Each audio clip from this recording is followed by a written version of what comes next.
Welcome back. Renukaswamy ಕೊಲೆ ಆರೋಪಕ್ಕೆ ಸಂಬಂಧಪಟ್ಟಂತೆ ಇಲ್ಲಿ ತನಕ 17 ಜನರ ಬಂಧನ ಆಗಿತ್ತ. ಅದರಲ್ಲಿ 14 ಜನರಿಗೆ ಜಾಮೀನು ಮಂಜೂರಾಗಿದೆ. ಇನ್ನುಳಿದಂತೆ 3 ಜನ ಜೈಲಲ್ಲೇ ಇದ್ದಾರೆ. ಅದರಲ್ಲಿ ನಂದೀಶ್ ಕೂಡ ಒಬ್ರು. ಆರೋಪಿ ನಂದೀಶ್ ಇನ್ನೂ ಕೂಡ ಜೈಲಲ್ಲಿದ್ದಾರೆ. ಅವ್ರನ್ನೇ ನಂಬಿಕೊಂಡಿರುವಂತಹ ಕುಟುಂಬಸ್ಥರು ಕಣ್ಣೀರು ಹಾಕ್ತಿದ್ದಾರೆ. ತಾಯಿ ಮಗನನ್ನ ನೆನೆದು ಗಳಗಳನ್ನೇ ಹತ್ತುಬಿಟ್ರು ಅವ್ರು. ಹೇಗಂದ್ರೆ ದರ್ಶನ್ ನಂಬ್ಕೊಂಡು ಹೋಗಿದ್ದಾರೆ, ಅವ್ರು ಆಚೆ ಬಂದಿದ್ದಾರೆ, ಅವ್ರ ಮೇಲೆ ವಿಶ್ವಾಸ ಇದೆ, ಅವರೇ ಕರ್ಕೊಂಡು ಬರ್ಲಿ. ಯಾಕಂದ್ರೆ ವಕೀಲರನ್ನ ನೇಮಕ ಮಾಡಿ ವಾದ ಮಾಡಿಸಿ ಕೋಟು ಗೀಟು ಅಲ್ದಾಡೋದಕ್ಕೆ ನಮ್ಮ ಹತ್ರ ದುಡ್ಡಿಲ್ಲ ಸ್ವಾಮಿ. ಒಪ್ಪತ್ತಿನ ಊಟ ಆಗಬೇಕು ಅಂದ್ರೆ ದುಡಿದು ತಿನ್ಬೇಕು. ದುಡಿಯೋ ಮಗ ಜೈಲಲ್ಲಿದ್ದಾನೆ, ಅವನ್ನ ಕರ್ಕೊಂಡು ಬರೋ ಜವಾಬ್ದಾರಿ ಕೂಡ ದರ್ಶನ್ರದ್ದೇ ಅಂತ ಅವರ ತಾಯಿ ಕಣ್ಣೀರು ಹಾಕಿದ್ದಾರೆ.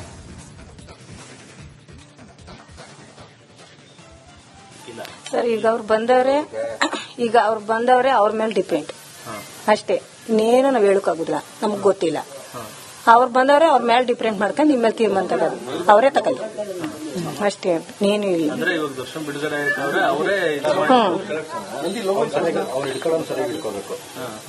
ಅಷ್ಟೇ ಕಣಪ್ಪ. ನಾವೇನು ಮಾಡಿಲ್ಲ, ನಮ್ಗೆ ಏನು ಗೊತ್ತೂ ಇಲ್ಲ. ಅಷ್ಟು ಬಿಟ್ರೆ ಇನ್ನೇನು ಗೊತ್ತಿಲ್ಲ. ಇವಾಗ ಅವ್ರು ಬಂದವ್ರೆ ಅವ್ರ ಮೇಲೆ ಡಿಪೆಂಡ್, ನಮ್ಗೆ ಅವ್ರ ಮೇಲೆ ನಂಬಿಕೆ ಇಟ್ಕೊಂಡಿದ್ವಿ. ಅಷ್ಟು ಬಿಟ್ರೆ ನಾನು ಇನ್ನೇನು ಹೇಳಲ್ಲ ಕಣಪ್ಪ. ಒಂದು ನಂಬಿಕೆ ಇಟ್ಕೊಂಡಿದ್ವಿ, ನಂಬಿಕೆ ಇಟ್ಕೊಂಡಿದ್ವಿ. ಅವ್ರಿಗೆ ಬಂದವ್ರಲ್ವಾ ಅವ್ರ ಮೇಲೆ ಡಿಪೆಂಡ್. ಅಷ್ಟು ಬಿಟ್ರೆ ನಾವ್ ಇನ್ನೇನು ಹೇಳಲ್ಲ. ಯಾರು ಇಲ್ಲ ನಮ್ಗೆ, ಯಾರು ಮಾಡಿಲ್ಲ, ನಾವ್ ಯಾರು ಹೋಗುದಿಲ್ಲ. ನಮಗ್ ಗೊತ್ತೂ ಇಲ್ಲ. ಅವ್ರೇನ್ ನಮ್ಗೇನು ಯಾವ ಇದನ್ನು ಮಾಡಿಲ್ಲ. ಒಟ್ಟಿನಲ್ಲಿ ಅವ್ರ ಮೇಲೆ ನಾವ್ ನಂಬಿಕೆ ಇಟ್ಕೊಂಡು ಈಗ ಬಂದವ್ರಲ್ವಾ ಅವ್ರ ಮೇಲೆ ನಂಬಿಕೆ. ಅಷ್ಟು ಬಿಟ್ರೆ ನಾನು ಇನ್ನೇನು ಹೇಳಲ್ಲ. ಅವ್ರ ಮೇಲೆ ವಿಶ್ವಾಸ ಇದೆ, ಕರ್ಕ ಬರ್ತಾರೆ ಅಂತ ವಿಶ್ವಾಸ ಇದೆ. ನಾವು ನೆಮ್ಕೊಂಡಿದೀವಿ ಅವ್ರ ಮ್ಯಾಲ್ಗೆ ಕರ್ಕ ಬರ್ತಾರೆ, ಅವರೇ ನಮ್ ಮಕ್ಳು ಕರ್ಕ ಬರ್ತಾರೆ ಅಂತ ನಾವು ನೆಮ್ಕೊಂಡು ಇಟ್ಕೊಂಡಿದೀವಿ. ಅಷ್ಟು ಬಿಟ್ರೆ ಇನ್ನೇನು ನಾವ್ ಹೇಳಕ್ಕಾಗುದಿಲ್ಲ.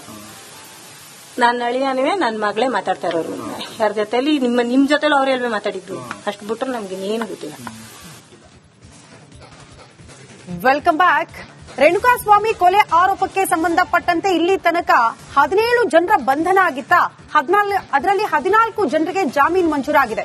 ಇನ್ನುಳಿದಂತೆ 3 ಜನ ಜೈಲಲ್ಲೇ ಇದ್ದಾರೆ. ಅದರಲ್ಲಿ ನಂದೀಶ್ ಕೂಡ ಒಬ್ರು.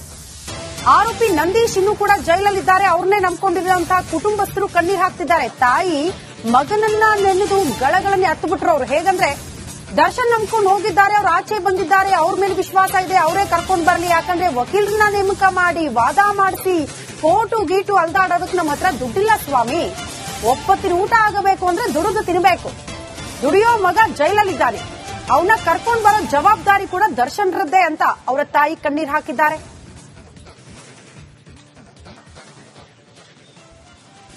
ಸರ್ ಈಗ ಅವ್ರು ಬಂದವ್ರೆ ಅವ್ರ ಮೇಲೆ ಡಿಪೆಂಡ್ ಅಷ್ಟೇ. ಇನ್ನೇನು ನಾವ್ ಹೇಳಕ್ಕಾಗುದಿಲ್ಲ, ನಮಗ್ ಗೊತ್ತಿಲ್ಲ. ಅವ್ರು ಬಂದವ್ರೆ ಅವ್ರ ಮೇಲೆ ಡಿಪೆಂಡ್ ಮಾಡ್ಕೊಂಡು ನಿಮ್ಮ ಮೇಲೆ ತೀರ್ಮಾನ ತಗೋದು ಅವರೇ ತಗೊಳ್ಳಿ ಅಷ್ಟೇ, ಏನು ಇಲ್ಲ.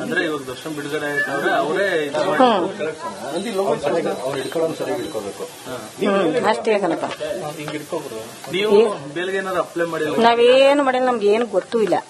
ಅಷ್ಟು ಬಿಟ್ರೆ ಇನ್ನೇನು ಗೊತ್ತಿಲ್ಲ. ಇವಾಗ ಅವ್ರು ಬಂದವ್ರೆ ಅವ್ರ ಮೇಲೆ ಡಿಪೆಂಡ್, ನಮ್ಗೆ ಅವ್ರ ಮೇಲೆ ನಂಬಿಕೆ ಇಟ್ಕೊಂಡಿದ್ವಿ. ಅಷ್ಟು ಬಿಟ್ರೆ ನಾನು ಇನ್ನೇನು ಹೇಳಲ್ಲ ಕಣಪ್ಪ. ಒಂದು ನಂಬಿಕೆ ಇಟ್ಕೊಂಡಿದ್ವಿ. ಅವ್ರಿಗೆ ಬಂದವ್ರಲ್ವಾ ಅವ್ರ ಮೇಲೆ ಡಿಪೆಂಡ್. ಅಷ್ಟು ಬಿಟ್ರೆ ನಾವ್ ಇನ್ನೇನು ಹೇಳಲ್ಲ. ಯಾರು ಇಲ್ಲ ನಮ್ಗೆ, ಯಾರು ಮಾಡಿಲ್ಲ, ನಾವ್ ಯಾರು ಹೋಗುದಿಲ್ಲ. ನಮಗ್ ಗೊತ್ತೂ ಇಲ್ಲ. ಅವ್ರೇನ್ ನಮ್ಗೇನು ಯಾವ ಇದನ್ನು ಮಾಡಿಲ್ಲ. ಒಟ್ಟಿನಲ್ಲಿ ಅವ್ರ ಮೇಲೆ ನಾವ್ ನಂಬಿಕೆ ಇಟ್ಕೊಂಡು ಈಗ ಬಂದವ್ರಲ್ವಾ ಅವ್ರ ಮೇಲೆ ನಂಬಿಕೆ. ಅಷ್ಟು ಬಿಟ್ರೆ ನಾನು ಇನ್ನೇನು ಹೇಳಲ್ಲ. ಅವ್ರ ಮೇಲೆ ವಿಶ್ವಾಸ ಇದೆ, ಕರ್ಕ ಬರ್ತಾರೆ ಅಂತ ವಿಶ್ವಾಸ ಇದೆ. ನಾವು ನೆಮ್ಕೊಂಡಿದೀವಿ ಅವ್ರ ಮ್ಯಾಲ್ಗೆ ಕರ್ಕ ಬರ್ತಾರೆ, ಅವರೇ ನಮ್ ಮಕ್ಳು ಕರ್ಕ ಬರ್ತಾರೆ ಅಂತ ನಾವು ನೆಮ್ಕೊಂಡು ಇಟ್ಕೊಂಡಿದೀವಿ. ಅಷ್ಟು ಬಿಟ್ರೆ ಇನ್ನೇನು ನಾವ್ ಹೇಳಕ್ಕಾಗುದಿಲ್ಲ. ನನ್ನ ಅಳಿಯನೇ ನನ್ನ ಮಗಳೇ ಮಾತಾಡ್ತಾ ಇರೋರು. ಯಾರ ಜೊತೆಲಿ ನಿಮ್ ಜೊತೆಲಿ ಅವ್ರ ಎಲ್ವೇ ಮಾತಾಡಿದ್ರು. ಅಷ್ಟು ಬಿಟ್ರೆ ನಮ್ಗೆ ಇನ್ನೇನು ಗೊತ್ತಿಲ್ಲ. ಈ ರೇಣುಕಾಸ್ವಾಮಿ ಕೊಲೆ ಪ್ರಕರಣಕ್ಕೆ ಸಂಬಂಧಪಟ್ಟಂತೆ ಯಾವಾಗ ನಟ ದರ್ಶನ್ ಅವರ ಬಂಧನ ಆಯಿತು ಆಗ ಒಂದಷ್ಟು ಬೆಳವಣಿಗೆಗಳು ಕೂಡ ಆಗೋಯ್ತು. ಕಾರಣ ನಿರ್ದೇಶಕ ಭರತ್ ಅವರು ಕೂಡ ಬಂದ್ರು, ನನಗೂ ಕೂಡ ಪ್ರಾಣ ಬೆದರಿಕೆ ಇತ್ತು ಅನ್ನುವಂತಹ ಗಂಭೀರ ಆರೋಪ ಮಾಡಿದ್ರು. ಇದೇ ವಿಚಾರಕ್ಕೆ ಸಂಬಂಧಪಟ್ಟಂತೆ ಮತ್ತೊಂದು ಅಪ್ಡೇಟ್ ಲಭ್ಯವಾಗ್ತಾ ಇದೆ. ನಿರ್ಮಾಪಕ ಭರತ್ಗೆ ದರ್ಶನ್ರಿಂದ ಬೆದರಿಕೆ ಕೇಸ್ಗೆ ಸಂಬಂಧಪಟ್ಟಂತೆ ಬಾಸ್ ಕರೆದ್ರೆ ನಾನು ಸಂಧಾನಕ್ಕೆ ಸಿದ್ಧ ಅಂತ ಹೇಳ್ಬಿಟ್ಟಿದ್ದಾರೆ ಭರತ್. ನನ್ನ ಮತ್ತು ದರ್ಶನ್ ನಡುವೆ ಜಗಳ ತಂದಿಕ್ಕಿದ್ದಾರೆ ಯಾರೋ. ನಾನು ದರ್ಶನ್ ಮೇಲೆ ಪಿಸಿಆರ್ ಮಾಡಿಸಿದ್ರೆ ಬೇಲ್ ಸಿಗ್ತಾ ಇರಲಿಲ್ಲ ಅನ್ನುವಂತಹ ವಿಚಾರವನ್ನು ಪ್ರಸ್ತಾಪ ಮಾಡಿದ್ದಾರೆ. ರಿಪಬ್ಲಿಕನ್ ಜೊತೆ ನಿರ್ಮಾಪಕ ಭರತ್ ಮಾತನಾಡಿದ್ದಾರೆ. ದರ್ಶನ್ ಅವ್ರಿಗೆ ರೆಗ್ಯುಲರ್ ಬೇಲ್ ಸ್ಯಾಂಕ್ಷನ್ ಆಗಿದೆ. ಅವರು ಜೈಲಲ್ಲಿ ಇದ್ದಂತಹ ಸಂದರ್ಭದಲ್ಲಿ ಅವರ ಅತ್ಯಾಪ್ತರು ಕೂಡ ಆಗಿದ್ರು.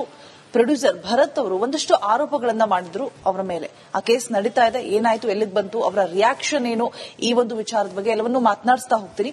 ಭರತ್ ಅವರೇ, ನೀವು ದರ್ಶನ್ ಅವ್ರ ಮೇಲೆ ಆರೋಪವನ್ನ ಮಾಡಿದ್ರಿ, ಸಾಕಷ್ಟು ಚರ್ಚೆಗಳಾಯ್ತು ಅದ್ರ ಬಗ್ಗೆ. ಸೊ ಅಟ್ ಪ್ರೆಸೆಂಟ್ ನಿಮ್ಮ ಕೇಸ್ ಎಲ್ಲಿಗೆ ಬಂದು ನಿಂತಿದೆ? ಇನ್ವೆಸ್ಟಿಗೇಷನ್ ಅಂದ್ರೆ ಕೋರ್ಟ್ ಅಲ್ಲಿ ನನ್ನ ಪರ ಇರುವಂತ ಲಾಯರ್ ಮಾತಾಡ್ತಾ ಇದ್ದಾರೆ. ಅದರದ್ದು ಇನ್ನೇನು ನೆಕ್ಸ್ಟ್ ವೀಕ್, ಈ ಕಮಿಂಗ್ ವೀಕ್ ಅಲ್ಲಿ ಅದರದ್ದು ರಿಸಲ್ಟ್ ಸಿಗುತ್ತೆ. ನಮ್ಗೆ ಏನಾಗುತ್ತೆ ನೋಡ್ಬೇಕು, ನ್ಯಾಯಕ್ಕೆ ಬೆಲೆ ಸಿಗುತ್ತೆ ಅಂತ ಅನ್ಕೊಂಡಿದೀವಿ. ನೀವು ದರ್ಶನ್ ಅವ್ರಿಗೆ ಒಂದ್ ಕಾಲದಲ್ಲಿ ತುಂಬಾ ಆಪ್ತರು ಕೂಡ ಆಗಿದ್ರಿ. ಸೊ ಇವಾಗ ಅವರು ಆಚೆ ಬಂದಿದ್ದಾರೆ, ನಿಮಗ್ ಮಾತನಾಡ್ಲಿಕ್ಕೂ ಕೂಡ ಸಿಗಬಹುದೇನೋ.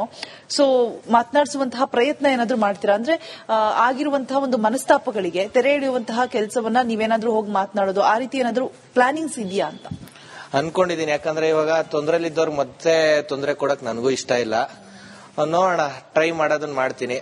ಅವರ ಸುತ್ತಮುತ್ತ ಇರೋರು ನನಗೊಂದಷ್ಟು ಜನ ಗೊತ್ತಿದ್ದಾರೆ, ಕೇಳ್ತೀನಿ, ಅಣ್ಣ ಮಾತಾಡಿ ಮುಗಿಸ್ಕೋಣ ಅಂತ. ಯಾಕಂದ್ರೆ ಇಲ್ಲಿ ಮಧ್ಯದಲ್ಲಿ ಇರೋನು ಯಾರಿದಾನೋ, ಅವನು ಸ್ಟೇ ಆರ್ಡರ್ ತರ್ತಾ ಇದ್ದಾನೆ ನನ್ನ ಮೇಲೆ, ಏನೇನೋ ಮಾಡ್ತಾ ಇದ್ದಾನೆ. ಅವ್ನಿಗೆ ಏನೇನ್ ಮಾಡ್ಬೇಕು ಅನ್ಸ್ತಿದ್ಯೋ ಅವ್ನದ್ ಮಾಡ್ತಿದ್ದಾನೆ, ಮಾಡ್ಲಿ. ಈಗ ಅವ್ನ್ ಕಲ್ಪ್ರೇಟ್ ಅಲ್ಲ ಅಂತ ಅಂದ್ಮೇಲೆ ಅವ್ನ ಅದನ್ನ ಬಂದು ಮಾತಾಡೋದು ಅಥವಾ ಫೇಸ್ ಆರೋ ಮಾಡ್ಬೇಕು. ಈಗ ಸ್ಟೇಷನ್ ಕಂಪ್ಲೇಂಟ್ ಕೊಟ್ಟಾಗ ಸ್ಟೇಷನ್ ಅಲ್ಲಿ ಬಂದು ಅದನ್ನ ಮಾತಾಡಿ ಮುಗಿಸ್ಕೋಬೇಕು, ಅಥವಾ ಅವ್ನ್ ಸ್ಟೇಟ್ಮೆಂಟ್ ಆರೋ ಕೊಡ್ಬೇಕು. ಯಾವ್ದು ಏನೂ ಮಾಡ್ತಾ ಇಲ್ಲ. ನನ್ಗೆ ಅದಾಗಿದೆ, ನನಗೆ ಇದಾಗಿದೆ, ನನ್ಗೆ ತೊಂದರೆ ಆಗಿದೆ, ನಾನು ಎದ್ದು ಬರಕ್ಕಾಗಲ್ಲ. ಅವ್ರು ಇರೋದು ಮೈಸೂರಲ್ಲಿ, ನಾನು ಯಾರ ಬಗ್ಗೆ ಹೇಳ್ತಿದ್ದೀನಿ ಅಂತ ಗೊತ್ತಿರುತ್ತೆ. ಮೀಡಿಯಲ್ಲಿ ನಾನು ಮಾತಾಡದೆ ಇರಂಗೆಲ್ಲ ಸ್ಟೇ ತರೋದು, ಆ ತರ ಎಲ್ಲ ಮಾಡ್ತಿದ್ದಾರೆ. ಮಾಡ್ಲಿ, ಒಳ್ಳೇದು. ಇದ್ರಲ್ಲೇ ದರ್ಶನ್ ಸರ್ ಫ್ಯಾನ್ಸ್ ನನಗ್ ಬೈತಾರಲ್ಲ, ಅವ್ರ ಇಷ್ಟರಲ್ಲೇ ಅರ್ಥ ಮಾಡ್ಕೋಬೇಕು ಯಾರಿಲ್ಲಿ ಕಲ್ಪ್ರೇಟ್ ಅಂತ ಹೇಳಿ. ನನಗೇನ್ ದರ್ಶನ್ ಸರ್ ಮೇಲೆ ನಾನೇನೋ ಹೋಗಿ ಜಿದ್ ಸಾಧಿಸ್ಬೇಕು ಅದೆಲ್ಲ ಏನಿಲ್ಲ. ನನ್ಗೆ ಅವ್ರ ಮೇಲೆ ಯಾವ ಜಿದ್ದು ಇಲ್ಲ. ನನ್ಗಾಗಿರೋ ಅನ್ಯಾಯಕ್ಕೆ ಅದಕ್ಕೆ ಏನ್ ಮಾಡ್ಕೊಡ್ಬೇಕೋ ಅದನ್ನ ಮಾಡ್ಕೊಡಿ ಬಾಸ್ ಅಂತ ನಾನು ಅವತ್ತು ಕೇಳಿದ್ದು. ಈಗ ಟ್ರೈ ಮಾಡ್ತೀನಿ, ನನ್ನ ಕಡೆಯಿಂದ ಪ್ರಯತ್ನ ಏನ್ ಪಡ್ಬೇಕೋ ಅದನ್ನ ನಾನು ಪಡ್ತೀನಿ. ಅವ್ರು ಎಸ್ ಆಯ್ತು ಮಾತಾಡೋಣ ಬಾಚಿನ ಅಂತ ಮುಂಚಿನ ತರ ಕರ್ದಿ ಮಾತಲ್ಲೇ ಮುಗಿಸ್ಕೋಣ. ನನಗೆ ಅವತ್ತು ಹೇಳಿದೀನಿ, ಅವ್ರು ಮಾತಾಡ್ಸ್ಬಿಟ್ರೆ ಸಾಕು, ಮುಗ್ದೋಗುತ್ತಿದ ಅಲ್ಲಿಗೆನೆ. ಅವ್ನ್ ಬಂದು ಒಪ್ಕೊಂಡ್ಬಿಡ್ಲಿ, ಹೌದು ನಾನು ಹಲ್ಕ ಕೆಲಸ ಮಾಡಿದೀನಿ, ಭರತ್ ಅವ್ರಿಗೆ ತೊಂದರೆ ಕೊಟ್ಟಿದ್ ನಾನೇ ದರ್ಶನ್ ಸರ್ ಹತ್ರ ಫೋನ್ ಮಾಡಿಸಿದ್ದು ಅಂತ ಒಪ್ಕೊಳ್ಳಿ. ಈ ಕೇಸ್ ಇಲ್ಲಿಂದಿಲ್ಲ ವಾಪಸ್ ತಗೋತೀನಿ, ಅದೇನಿದೆ ಕ್ಲೋಸ್ ಮಾಡಾಕ್ತೀನಿ. ಇದು ಅನ್ಯಾಯ ಆಗಿದ್ರು ಕೂಡ ಭರತ್ ಅವರು ಈ ರೀತಿ ಮಾತನಾಡ್ತಾ ಇರೋದು ಅವ್ರ ದೊಡ್ಡ ಗುಣ ಅಂತ ಅನ್ಸುತ್ತೆ. ಸೊ ದರ್ಶನ್ ಅವರು ಈ ಒಂದು ಮೆಸೇಜ್ ನಿಮಗೆ ರೀಚ್ ಆದ್ರೆ ದಯವಿಟ್ಟು ಭರತ್ ಅವ್ರಿಗೆ ಏನ್ ಅನ್ಯಾಯ ಆಗಿದೆ, ಅವ್ರು ಮತ್ತೆ ನೀವು ಬೇಕು, ನಮ್ ಬಾಸ್ ಬೇಕು ಅಂತ ಹೇಳ್ತಿದ್ದಾರೆ, ದಯವಿಟ್ಟು ಬಂದು ಮಾತನಾಡಿ ಅದೇನು ಪರಿಹಾರ ಅಂತ ಇದೆ ಅದನ್ನ ತೆಗೆದುಕೊಂಡ್ರೆ ಅವ್ರಿಗೂ ಒಳ್ಳೇದು. ಮತ್ತೆ ಆಗುವಂತಹ ಮುಂದೆ ಸಮಸ್ಯೆಗಳು ಕೂಡ ಕಡಿಮೆ ಆಗುತ್ತೆ ಅಂತ ಹೇಳ್ತಾ ಕ್ಯಾಮರಾ ಪರ್ಸನ್ ಕಾಂತರಾಜು ಜೊತೆ ರೋಜಾ ಮನು ಪಾಟೀಲ್, ರಿಪಬ್ಲಿಕ್ ಕನ್ನಡ, ಬೆಂಗಳೂರು.